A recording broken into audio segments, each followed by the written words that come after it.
Mister, can you pretend to be my mommy's date? The little girl asked. What the single dad did next changed everything. Before we continue, please tell us where in the world are you tuning in from? We love seeing how far our stories travel. Grant Morrison was restocking the children's section of his bookstore on a Saturday morning in October when a kid he'd never seen before in his life came barreling through the front door like she was being chased by something terrifying. And she ran straight up to him with wild eyes and grabbed onto his flannel shirt like he was her last hope on earth. Mister, please, you have to help me. Can you pretend to be my mommy's date? It's a huge emergency, I'm not kidding. And Grant just stood there holding a copy of Charlotte's Web completely frozen, because in 8 years of running Morrison's books, nobody had ever asked him anything even remotely close to that question. His own daughter, Holly, looked up from the reading corner where she'd been organizing her favorite picture books and said very helpfully, Dad, I think that girl needs help with something. Like that wasn't already extremely obvious. Grant knelt down to the kid's level because she looked genuinely panicked, and he had that dad instinct that kicks in when any child seems distressed, even if they're a complete stranger. Okay, slow down. What's your name and where's your mom? The little girl took a huge breath and the words came tumbling out at approximately 100 miles per hour. My name's Kennedy and my mom Simone is at the cafe next door with my dead dad's parents, and they brought mom's ex-boyfriend. Well, not really her ex-boyfriend. He was my dad's friend from college, and they're trying to make mom date him. And Grandpa Frank and Grandma Patricia keep making mom cry. And I heard them talking about wanting me to live with them, and I'm really scared. Grant's brain was trying to process all of that information while also dealing with the fact that this 7-year-old had just dropped the phrase dead dad into casual conversation. And before he could even formulate a response, the bookstore door flew open again, and a woman came rushing in looking absolutely mortified. Kennedy Ann Fletcher, you do not run away from the table like that. I'm so sorry, sir. She's been watching too many rom-coms lately. We're leaving right now. And the woman grabbed for Kennedy's hand, but the kid dodged behind Grant like he was a human shield. The woman was probably mid-30s with dark hair pulled back in a ponytail and glasses that were slightly crooked, like she'd been having a stressful morning. And she had this look on her face that Grant recognized from his own mirror on bad days. The look of someone who was holding it together by their fingernails, and one more thing might make the whole act collapse. Mom, please just listen. I found someone who can pretend to be your boyfriend. So Grandma and Grandpa will stop trying to set you up with boring Mike who talks about golf for a million hours. And Kennedy was pleading now, and the woman whose name was apparently Simone looked like she wanted the floor to open up and swallow her. Grant saw movement through the bookstore window and spotted an older couple walking toward the shop, clearly looking for someone.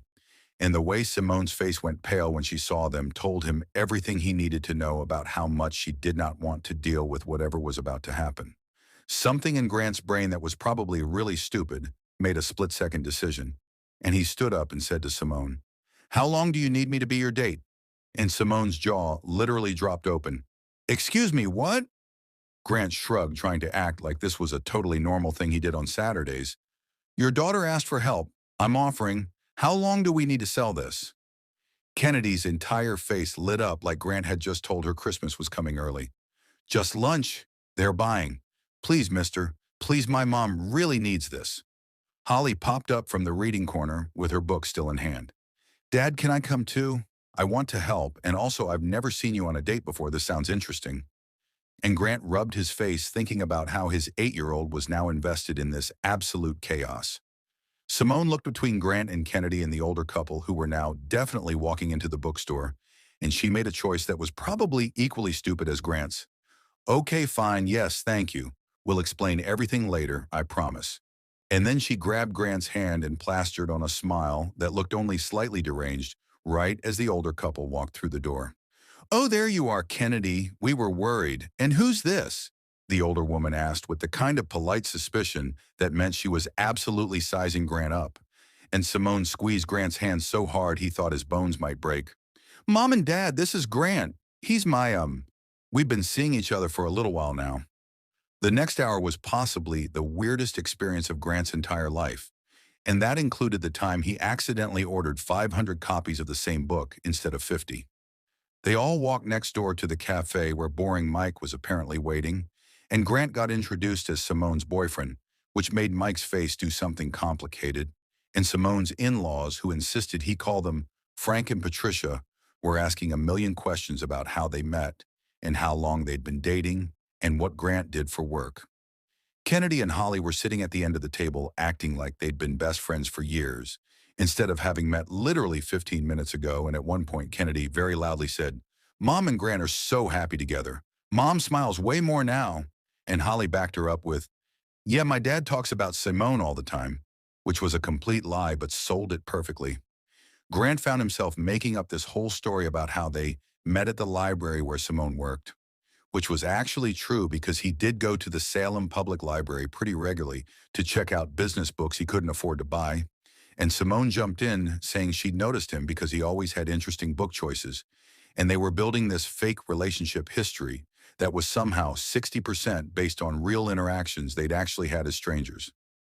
Patricia was asking about future plans, and Frank wanted to know if Grant had stable income.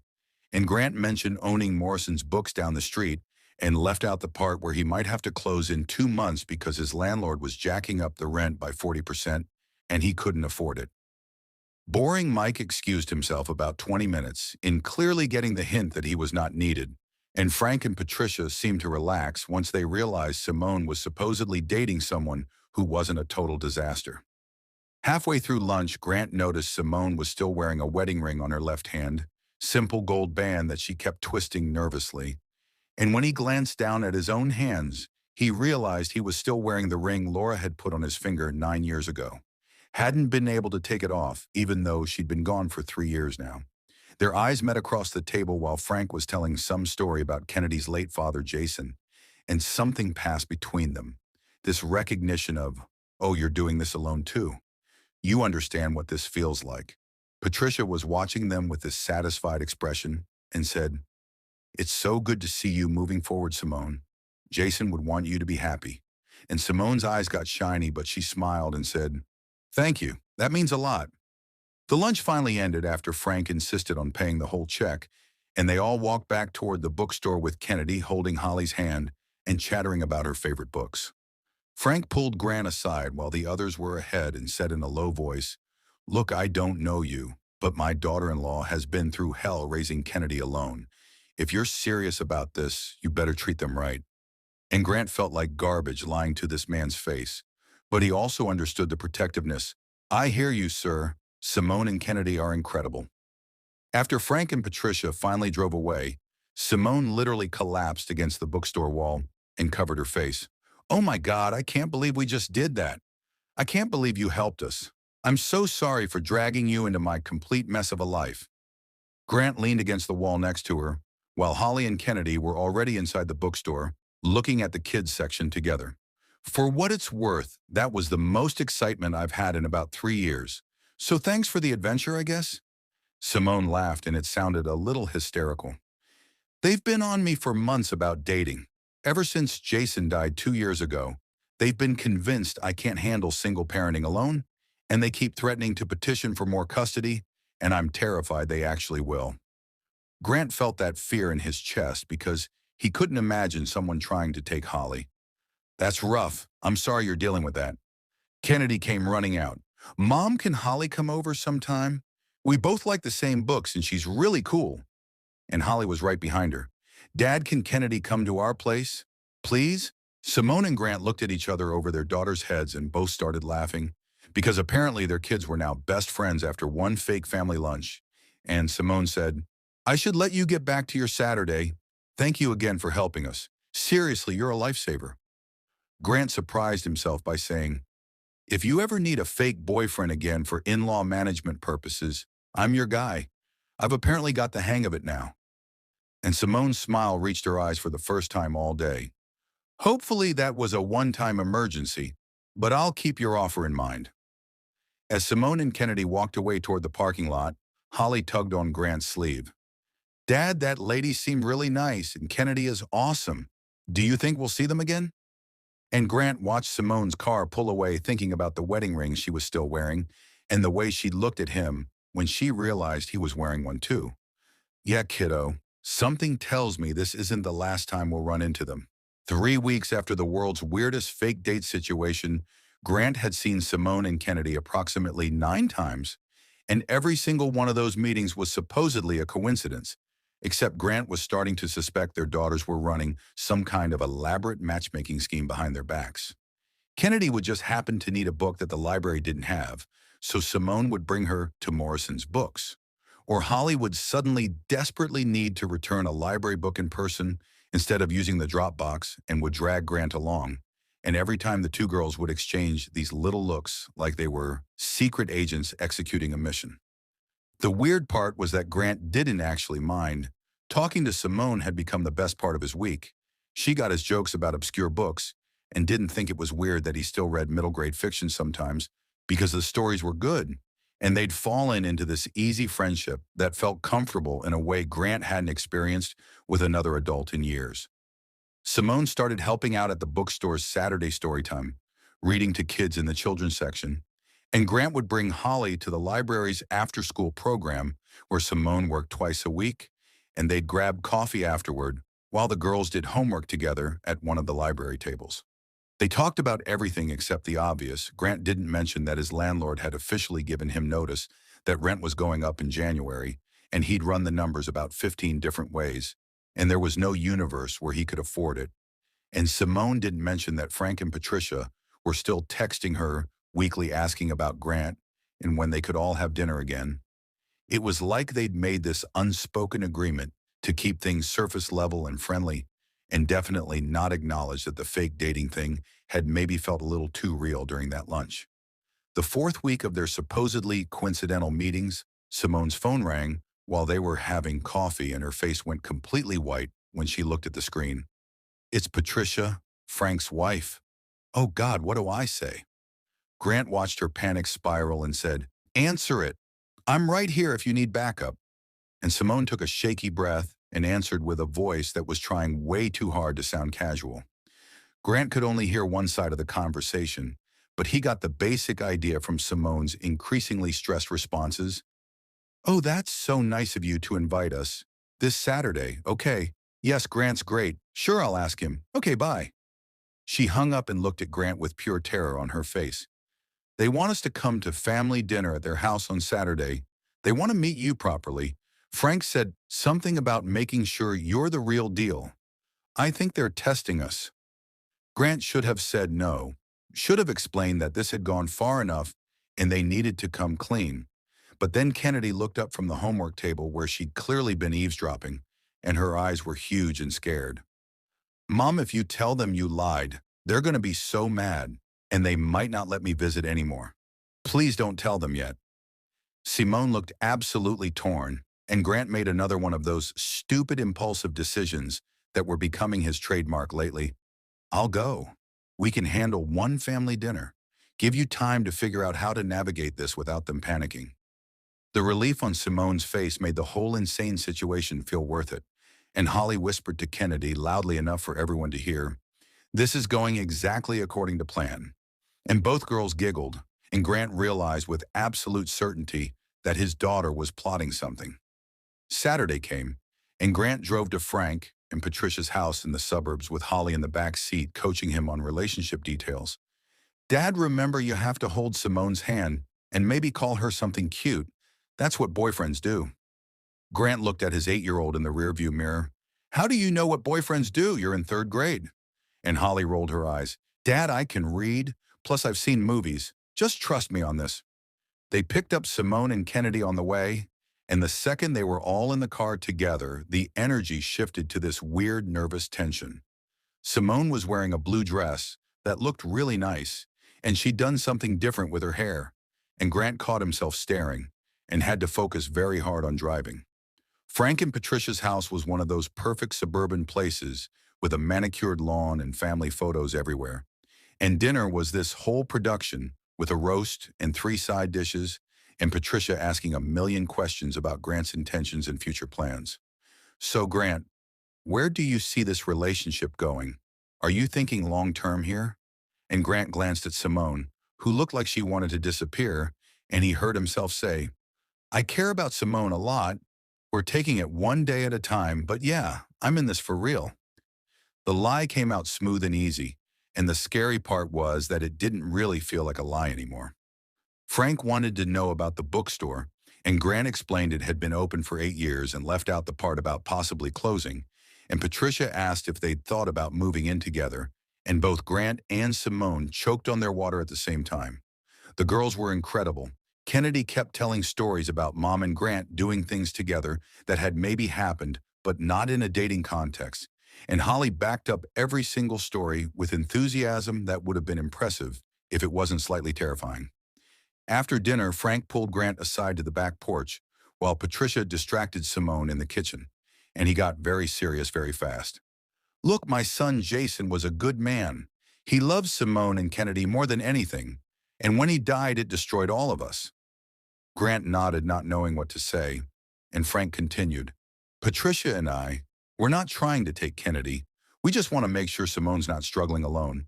And if you're stepping into that role, we need to know you're solid, that you're not going to bail when things get hard. Grant felt like absolute garbage lying to this grieving father, but he also understood the fear behind the questions. Sir, I lost my wife 3 years ago. Laura died in a car accident, and I've been raising Holly alone since. So I get what it's like to do this solo, and I promise I'm not the kind of person who bails. Frank's expression shifted to something softer. You're a widower, too. Simone didn't mention that, and Grant realized she probably didn't know the details. They'd been so careful to keep things surface level. Yeah, it's not something that usually comes up in casual conversation. They went back inside, and the rest of dinner was less interrogation and more actual family conversation. And by the time they left around 8, Patricia was hugging Simone and telling Grant he was welcome anytime. In the car driving home, the girls fell asleep in the back seat almost immediately, and Grant and Simone sat in the front in this heavy silence until Simone said quietly, I didn't know about your wife, Laura. I'm really sorry. Grant kept his eyes on the road. It's okay. Like I said, it doesn't usually come up, but yeah. Car accident 3 years ago. Drunk driver ran a red light. She died instantly. Simone reached over and put her hand on his arm. That's awful, Grant. I'm so sorry, and you've been doing this completely alone? Grant nodded. My mom helps when she can, but yeah, mostly just me and Holly, figuring it out as we go. They pulled up to Simone's apartment, and Grant parked, but neither of them moved to get out. And Simone said, I'm sorry you're stuck in this whole mess with my in-laws. You didn't sign up for any of this when Kennedy asked you to pretend for one lunch. Grant turned to look at her, and the streetlight was hitting her face in this way that made his chest feel tight. Simone, I'm not stuck. This whole weird situation has been the most fun I've had in 3 years. You and Kennedy are great, and getting to know you has been really, really good. Simone was looking at him with this expression he couldn't quite read. Grant, are we still pretending here? Because it's starting to feel like maybe we're not. The air in the car shifted to something electric, and Grant leaned toward her without thinking. And Simone leaned in too, and they were maybe 2 inches apart when Kennedy's voice came from the back seat, mumbling in her sleep. Mom and Grant sitting in a tree, and they both jumped back like they'd been shocked. Simone laughed nervously. I should get her inside. She's going to be impossible to wake up. And Grant helped carry a sleeping Kennedy to the apartment while Holly waited in the car. And at the door, Simone turned and said, Grant, this thing we're doing, I don't know what it is anymore, but I'm glad it's happening. And Grant squeezed her hand. Me too. Definitely me too. Driving home, Holly was suddenly wide awake and said, Dad, I know you like Simone for real, like not fake like. So why are you pretending you're still pretending? And Grant almost drove off the road. What are you talking about, Bug? Holly crossed her arms. Dad, I'm 8, not stupid. You look at her the way you used to look at Mom in the pictures, the happy way, and you smile different now. So why don't you just tell her? Grant pulled into their driveway and turned around to face his daughter. It's complicated, honey. We started this whole thing as pretend. And now if I say it's real, she might think I'm confused or just caught up in the act. Holly unbuckled and leaned forward. Or maybe she's waiting for you to say it first. Did you think about that? Inside Simone's apartment, Kennedy was in her pajamas, telling her mom basically the same thing. Mom, you like Mr. Grant for real, right? Not just for Grandma and Grandpa? And Simone tucked her daughter into bed. Kennedy, that's not. We're just friends helping each other out. Kennedy looked at her with those two wise 7-year-old eyes. Mom, You smile the real kind of smile when he's around, not the fake one you do for other people, and you laugh at his jokes even when they're not funny. That's what Holly said you do when you like someone for real. Simone kissed her daughter's forehead. When did you and Holly have time to discuss all this? And Kennedy grinned. Holly has a tablet and I use Mom's phone. Duh! We've been planning how to get you guys together for weeks now.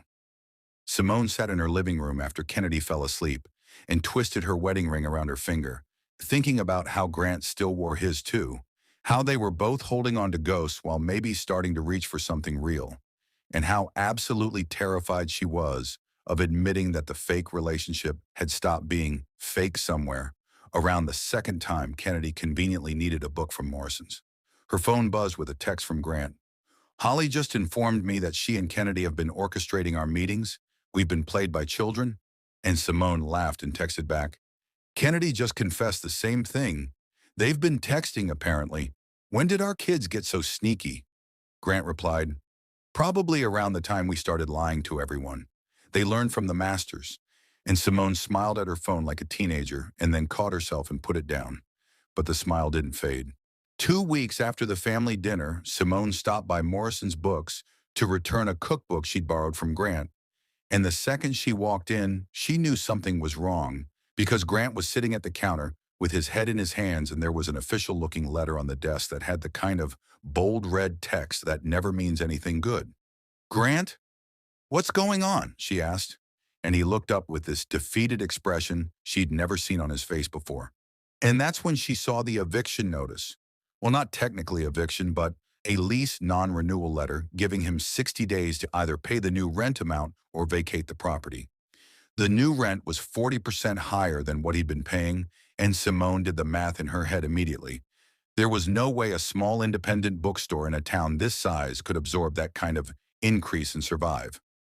Why didn't you tell me you were dealing with this? Simone's voice came out sharper than she meant it to, and Grant stood up looking defensive. Because we're not actually together, Simone. This isn't your problem to worry about. I didn't want to burden you with my business failures on top of everything else you're dealing with. Simone felt like he just slapped her. Are you serious right now? I thought we were at least friends.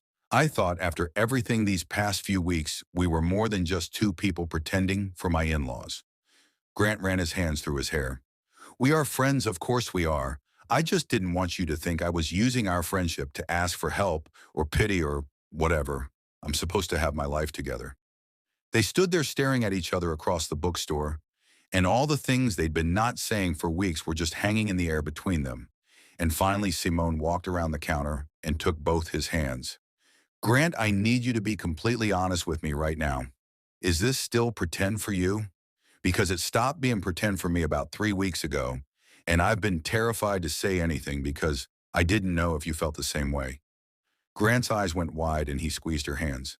Simone, I've been half in love with you since you walked into my bookstore, chasing your kid and looking like your whole world was falling apart. And every fake date and coffee and library visit has just made it more real. And yeah, I'm absolutely terrified because the last time I loved someone, I lost her. And I don't know if I can survive that again. Simone felt tears starting because that was exactly how she felt. Jason's been gone 2 years, and I still can't take off his ring because it feels like admitting he's really not coming back. And then you showed up with your kind smile and your terrible dad jokes, and you're still wearing Laura's ring too. And I thought maybe we could figure this out together. Two broken people who understand what it's like. Grant pulled her into a hug right there in the middle of the bookstore. I'm sorry I didn't tell you about the lease. I'm sorry I've been hiding behind the excuse that we're not real. Do you want this to be real? Because I really, really do. Simone pulled back just enough to look at his face. Yes, I want this to be real, and I want to help you save this bookstore, and I want to stop pretending we're pretending. The next day, Simone got a phone call at the library from Patricia, and her heart immediately sank because the tone was not friendly. Simone, we need to talk. Frank and I are coming to the library in 20 minutes. And she hung up before Simone could even respond. 20 minutes later, Frank and Patricia walked into the Salem Public Library looking stern and determined. And they asked to speak to Simone privately in one of the study rooms. And Simone texted Grant a quick SOS in-laws showed up, I think they know, before following them into the room. Patricia got straight to the point. We talked to Mike yesterday. You remember Mike from the cafe, and he mentioned that he'd never heard Jason talk about you having any friend named Grant, and that got us thinking about the timing of everything. So we did some asking around town, and Simone, nobody's ever seen you two together before that lunch. So I'm going to ask you straight out. Was Grant real, or did you make him up to get us off your back? Simone felt her entire world collapsing, and she couldn't even lie anymore. It started fake. Kennedy asked him to pretend for one lunch because she was scared you were going to try to take her away from me. But it's not fake anymore. We're actually together now, for real. I know that sounds convenient, but it's the truth. Frank looked disappointed.